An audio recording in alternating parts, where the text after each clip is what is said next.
उत्तर प्रदेश में 2022 के विधानसभा चुनाव को देखते हुए बीजेपी नेतृत्व ने संगठन में बड़ा फेरबदल किया।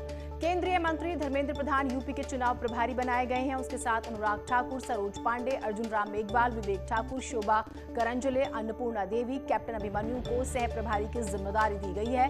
इतना ही नहीं, बीजेपी ने अपने 6 संगठनात्मक क्षेत्रों गोरखपुर, काशी, कानपुर, अवध, ब्रज और पश्चिमी यूपी के लिए 6 अलग अलग प्रभारी बनाए हैं। तो ये वो बड़े नाम जिन्हें जिम्मेदारी दी है। और देखिए, अगर आप पिछले 2 से 3 महीनों की अगर एक्टिविटीज को देखेंगे तो खास तौर से एक बार पूर्वांचल पर फोकस हुआ, फिर पश्चिमी यूपी पर फोकस हुआ, अवध की भी बात हुई और बुंदेलखंड का भी जिक्र होता रहता है। लेकिन अब जो टीम बनाई गई है वो भी क्षेत्रवार आगे बढ़ेगी। तैयारियों की बात हो रही है और जिम्मेदारी बाकायदा दी गई है। और वो नाम जो है जिन्हें जिम्मेदारी दी गई है वो भी हम आपको लगातार बता रहे हैं।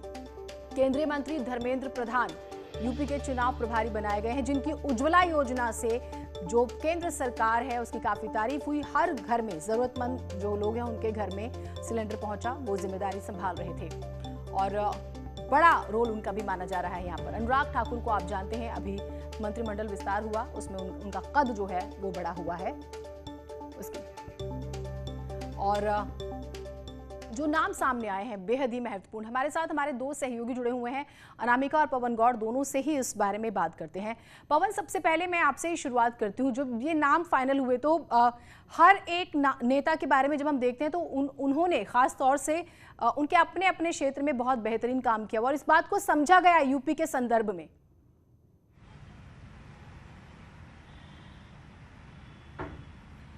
देखिए, आपको बताना चाहूँगा कि इस समय मैं जो खड़ा हुआ हूँ, जो अर्जुन राम मेघवाल का सरकारी आवास है, जो कि केंद्रीय मंत्री हैं। अभी उनसे थोड़ी देर पहले हमारी बातचीत भी हुई इस पूरे मामले को लेकर। तो उन्होंने कहा कि अभी मुझे सह प्रभारी का दायित्व मिला है, मैं बहुत जल्दी उत्तर प्रदेश का दौरा करूँगा और वहाँ की जो राजनीतिक गतिविधियाँ हैं उनको समझूंगा और उसके बाद में लगातार हम लोग प्रयास करेंगे और रणनीति तैयार करेंगे। अगर बात करें अन्य चेहरों की, तो अनुराग ठाकुर, आपको बता दूं कि कुछ दिन पहले ही अनुराग ठाकुर का कद बढ़ाया गया है मोदी मंत्रिमंडल में। उनको राज्य मंत्री स्वतंत्र प्रभार से बढ़ाकर अब कैबिनेट मंत्री बना दिया गया है और आई&बी मिनिस्टर हैं, बहुत बड़ा उनके पास मंत्रालय है। लेकिन उससे पहले जब आप जाएंगे तो वो युवा मोर्चा के राष्ट्रीय अध्यक्ष रह चुके हैं अनुराग ठाकुर। और उनके बारे में पार्टी के अंदर ऐसा माना जाता है कि जब वो युवा मोर्चा के राष्ट्रीय अध्यक्ष थे तो पूरे देश भर के अंदर युवा मोर्चा का काम बहुत ज़्यादा बड़ा था। आपको याद हो तो यहाँ तिरंगा यात्रा कश्मीर से लेकर कन्याकुमारी तक उन्होंने निकाली थी और लाल चौक पर तिरंगा झंडा फहराया था। युवाओं के बीच में खासे बहुत ज़्यादा पॉपुलर हैं अनुराग ठाकुर। उनके साथ साथ अगर बात करें अर्जुन राम मेघवाल, तो ये खुद पिछड़े वर्ग से आते हैं, अनुसूचित समाज से आते हैं। तो कहीं ना कहीं इनका खासा प्रभाव है, राजस्थान के रहने वाले हैं। तो कहीं ना कहीं क्योंकि यूपी का एक बहुत बड़ा जो लाइन है वो राजस्थान से कहीं ना कहीं टच होती है, तो उसको लेकर अर्जुन राम मेघवाल को जो सह प्रभारी बनाया गया। उसके साथ सरोज पांडे राष्ट्रीय महामंत्री रही हैं, महिलाओं पर खासा प्रभाव उनका रहा है, तो उसको लेकर सरोज पांडे को यहाँ सह प्रभारी बनाया गया है। धर्मेंद्र प्रधान, जो कि प्रभारी जिनको बनाया गया है, प्रधानमंत्री के बहुत करीबी माने गए हैं और इस नए जो कैबिनेट विस्तार हुआ था उसमें उनको शिक्षा मंत्रालय, जो एक अहम मंत्रालय है, पिछले लास्ट ईयर नई शिक्षा नीति को लागू किया गया था देश भर के अंदर। तो धर्मेंद्र प्रधान के पास एक अहम मंत्रालय, अहम रोल उनका माना जाता है संगठन के अंदर भी और प्रधानमंत्री के बड़े करीबी माने जाते हैं। तो ऐसे में उनको एक अहम जिम्मेदारी दी गई है प्रधानमंत्री खुद पार्टी के द्वारा।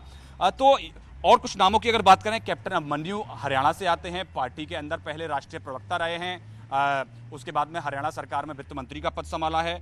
अन्नपूर्णा देवी बिहार से आती हैं, क्योंकि बिहार, पूर्वी उत्तर प्रदेश और बिहार के लगभग राजनीतिक जो समीकरण हैं वो कहीं ना कहीं मेल खाते हैं, इसलिए बिहार से कई सारे लोगों को इसमें रखा गया है। अगर चाहे वो एक नाम, क्योंकि बहुत मेहनत हुई है। अनामिका हमारे साथ है, मैं आपके पास आती हूँ पवन।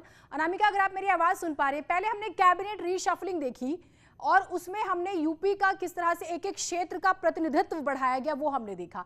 अब जो नाम सामने आए हैं और उनके किरदारों को भी अगर हम विश्लेषण करते हैं तो एक बात तो समझ में आ रही है कि हर पैरामीटर पर पार्टी है, खासतौर से बीजेपी केंद्र की जो सरकार है वो काम कर रही है और बहुत मेहनत के बाद ये नाम तय हुए हैं।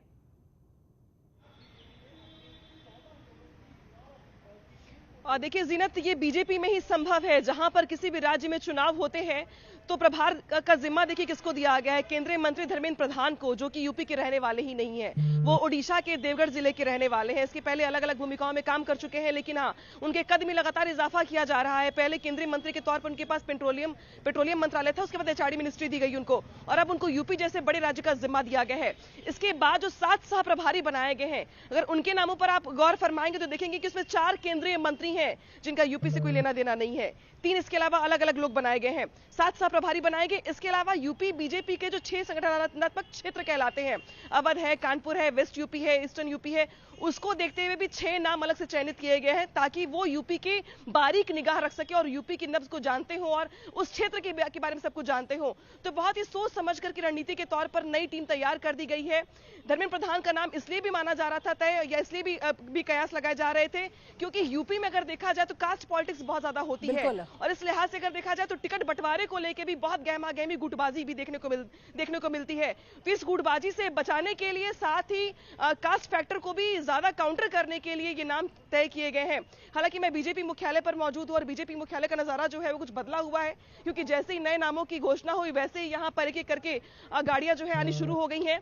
कई पार्टी के प्रदेश उपाध्यक्ष, प्रदेश महामंत्री भी अब पार्टी मुख्यालय पर पहुंच रहे हैं, और ये माना जा रहा है कि कल इस बारे में एक बड़ी बैठक भी होने वाली है पार्टी मुख्यालय पर।